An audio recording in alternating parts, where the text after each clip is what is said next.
Yeah? Yeah. Okay, well, yeah, I've been playing a hell of a lot of the Battlefield 4 beta. Have you tried it? Literally, maybe one game. How do you find it? Do you know what? I said this last week, didn't I? That I didn't want to play this current gen version of it, and I put it on, and it was a pleasure because it actually loaded online. As you know, online's been an issue this week, but it was a pleasure to go in, and I was like, a second it opened up, it just looks so shit to me. Only because I've seen what it does look like on consoles that are coming very soon, and I just sort of ran about a bit, and it didn't help. I wasn't playing with anybody that I knew, and I was like, I've done this a million times before. It looks so bad now. I just want to wait. I want to wait for the proper version and do it properly. I still shot some people and that was fun and the sound was amazing and it was, it was clearly good, but yeah, I didn't give it enough of a chance. But this is not me saying it's bad. It's just I was just like, look, I really do think that I just want to wait for the proper experience. It's like watching a movie on download when you know you get it on Blu-ray next week. Oh, right, yeah, okay, all right, fair enough. Yeah, it doesn't look great, but then again, betas never do, because it would be pointless for them to put all their oomph into the visuals. Yeah, but that game's done. It's out in a couple of weeks. Yeah, somebody told me that apparently this build, the beta build, is like months old because All right. yeah, they have to submit it early or some shit. Yeah, it doesn't look as good as you'd expect, even though it is on. I mean, I played on the Xbox 360 version. It doesn't look as good as you'd expect. There's crashes, and we kept being booted. Although that's no more so than Battlefield 3 as it is now, it has to be said. We got straight into the same team when we played. I played with a couple of people, and we also got straight into the same squad. And you couldn't say that about you couldn't say it about the Battlefield 3 beta, and you couldn't even say it about the finished version of Battlefield 3 for a few months. Certainly couldn't. So that was quite novel in itself. Yeah, so it's quite ugly. Obviously, it's only 24 players as opposed to the 64 that I think are. It works with that many players on this map on the next gen and PC. And also, obviously, it worked better in Domination, which was more close quarters. Did you? I mean, I take it you didn't observe any of the changes at all. I think that I noticed that there were different things on the D-pad, maybe, but that was it, literally. And the spawning was slightly different. All right. Spawning. So, yeah, talk me through them. Yeah. Well, yeah, they're minor, but they're very weird. It seems at some points that they've just made changes for the sake of it. So, for example, vehicles now you control them entirely on the sticks.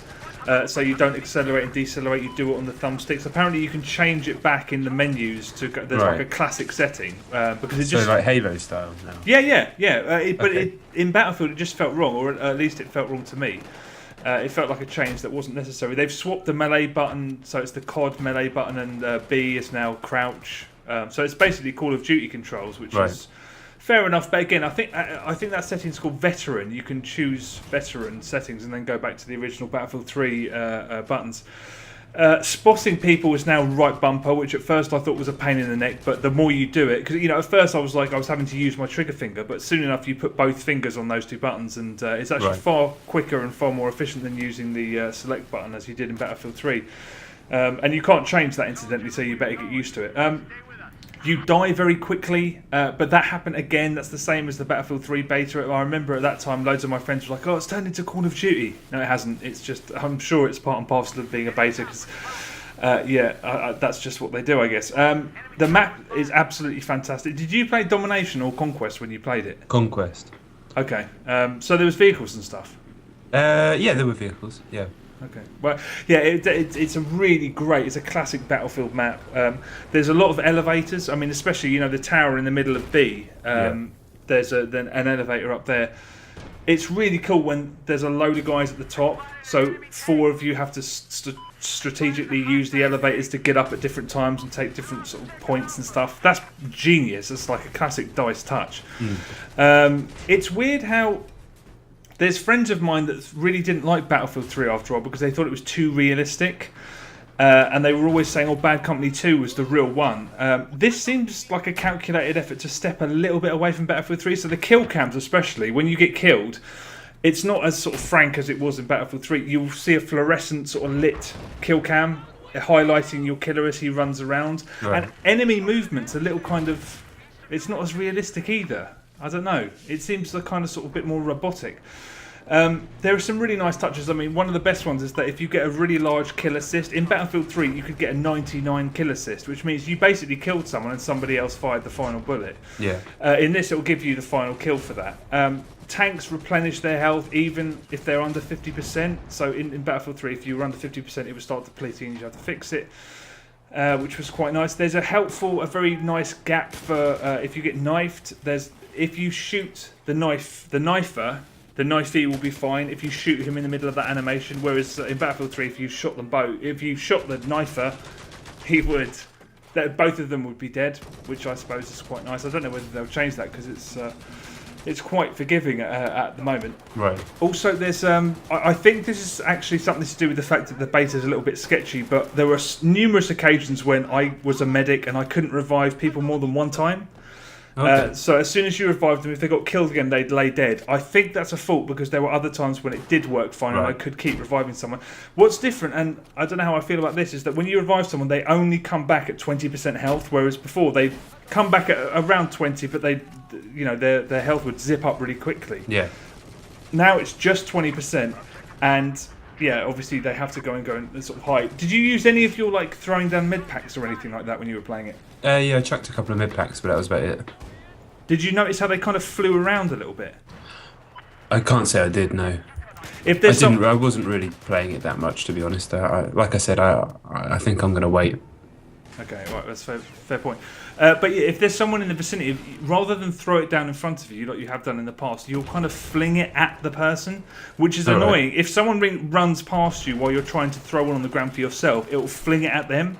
And that goes for ammo as well. The other thing that's annoying about ammo, but kind of good, is that it doesn't seem at this point to replenish grenades or RPG ammo or any kind of explosive ammo. So, a problem in Battlefield 3 was that you throw ammo down and you could just spam grenades. Yeah. Sit by an ammo pack and just throw grenades in. So you definitely can't do that here. Whether that will change in the final build of the game, I'm not sure, because it didn't replenish anything that wasn't just bullets. And they run out quickly, so you have to keep throwing the packs down, so they're much smaller ammo packs. You're now given C4 as part of the recon kit, so snipers have C4, and I don't know how I feel about that because it was a decent trade-off. If you were one-on-one with a tank and you were a sniper, you're dead. But at the same time, you had the most powerful weapon in the game, and if you were good with a sniper rifle, that was a one-shot kill all day. So it was a trade-off. You took the risk of coming up against. Now they're kind of. Yeah, it seems it's giving too much power to snipers, which is a bit. I think that might unbalance it a little bit. Field upgrades again are quite. It's too early to tell how they work. They've replaced squad perks. I assume this didn't make any sense at all. No, this is nonsense to me. Okay, well, field upgrades replace squad perks, but you build them from scratch every time you play. So rather than picking different perks that each of your squad have, now you have to earn them in every single match. So you start from 0 at every game, and you basically have to perform goals. It's brilliant because one of the great things about the last few Battlefields is doing assignments and doing achievements and all that shit. So you're always performing goals anyway. But what's brilliant is that from the start of every match. So, for example, if you use grenades effectively, your squad's flak damage will increase. If you repair units very efficiently, then the repairs across your squad will go quicker. If you're savvy as a medic, the squad respawn time will go down. Stuff like that. So you're constantly.